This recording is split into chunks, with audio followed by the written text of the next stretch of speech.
Welcome back to Grounding, Growing, and Gardening. To apologize for my absence and let you guys know that I've had some things going on in my personal life that have prevented me from being able to film for the last couple of weeks, so that's why we haven't had anything new. I do plan on getting back to my regularly scheduled programming very quickly, but through the holidays it may be a little difficult. I have my son and daughter-in-law are coming in from out of state tomorrow, and so while they're here I may not get as much done, but I do want you to know that I did not abandon you. I am still here and still excited to work with you on your healing journey. And I wanted to tell you a little story. So when I was giving birth to my last child, I got to see in action what breath work really does. I had gone into the hospital about 6 o'clock that morning, and they had given me Pitocin because even though I had been having contractions for going on a couple of weeks that were not technically Braxton Hicks contractions, they were actual contractions, my body just wasn't going into labor. And so they gave me some Pitocin, which I knew was going to cause my contractions to kick in really quick, and that was going to be extremely painful. I had been through that once before with my second child, and so I knew what to expect. So I was ready to a certain extent, and there is a gap between Pitocin injection and then your epidural time, and so I knew that I was going to have to do something to make sure that I wasn't in a ton of pain while I waited for time for my epidural. And so I started working on my breath, and I was in the hospital during COVID. We were actually one of the first people at our local hospital after they shut our state down, and so I didn't have anybody really there with me at that point in time. My partner was asleep on the couch, and so I was having to make sure that I focused on my breath and kept myself grounded and stable so that the baby wouldn't be in distress. So at one point in time, the nurse came in and she started looking at our stats on the monitor, and I saw her eyes get big, and she goes, "Oh no." And I said, "Oh my gosh, is something wrong with the baby?" And she said, "No, the baby is fine, but your heart rate is at 40 beats a minute."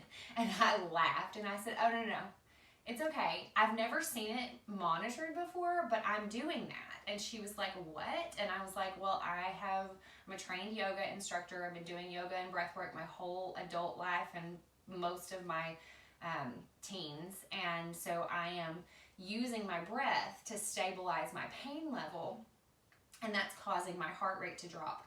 But I didn't realize how much it was causing my heart rate to drop to keep me from having pain." And I said, "It's probably time to go ahead and do the epidural."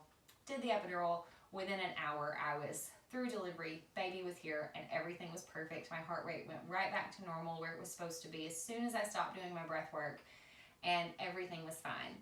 But it really helped get through that couple of hours of severe pain without having any pain relievers. So this is something that I really felt drawn to share today, and I'm excited to practice this with you. It also is really good at balancing our oxygen carbon monoxide levels. We think of we need more oxygen, but most of the time a normal healthy person's blood ox rate will be about 95 to 99%, which means your oxygen tank is on full.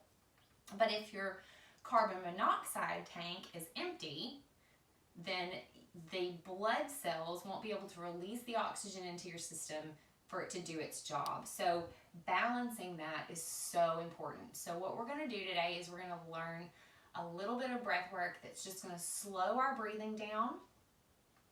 It's going to bring oxygen into the body. It's going to allow that to be balanced, and then it's going to let our bodies do the job that they already know how to do.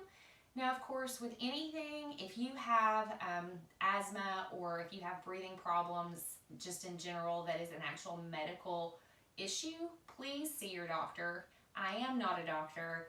I am only here to help you in a non-professional way, okay?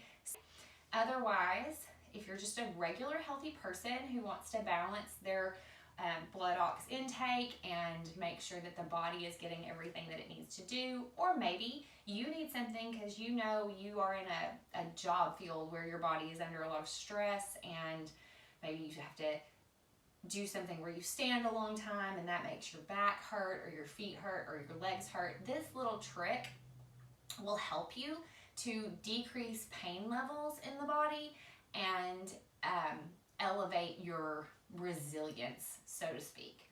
So what we're going to do today is a 4-4 breath work. We're going to inhale for 4 counts. We're going to hold it for 4 counts.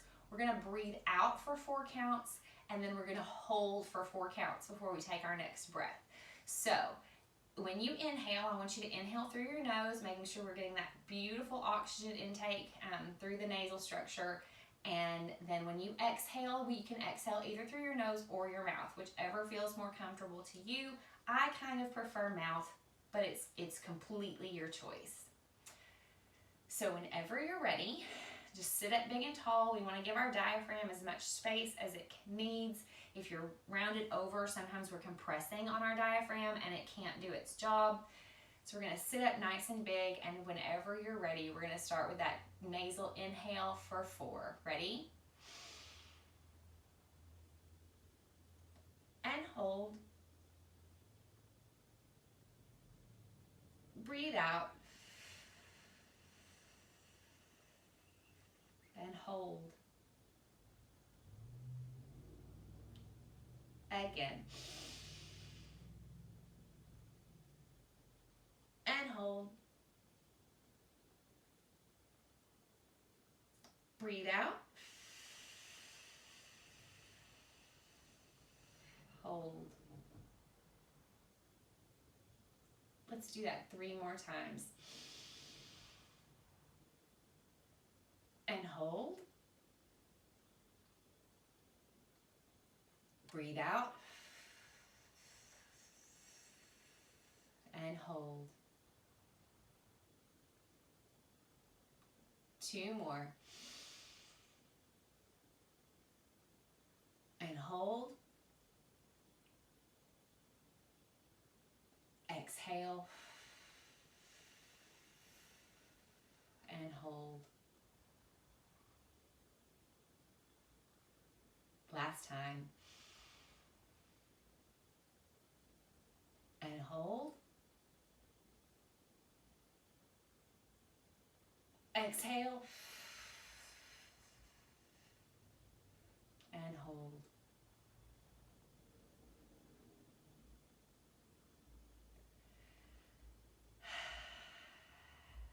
And just allow your body to return to its natural breath. When you practice this at home by yourself, you might see if you can do it for a whole minute, slowing that breath down.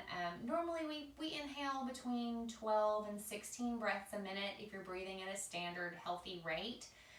But a lot of times we actually increase our breath higher than that when we're stressed out, and that can cause your heart rate to go up. It can cause your blood pressure to go up, and we want to do the opposite. We want to bring our body back down to stasis, maybe even a little lower, so that our heart is not working so hard. So if you can work on that at home and getting your breath to maybe 4 to 8 breaths per minute, then you will give yourself time to bring everything back to stability and find some grounding in your breath work. I hope you enjoyed this. As always, thank you for being here. I appreciate the energy sharing.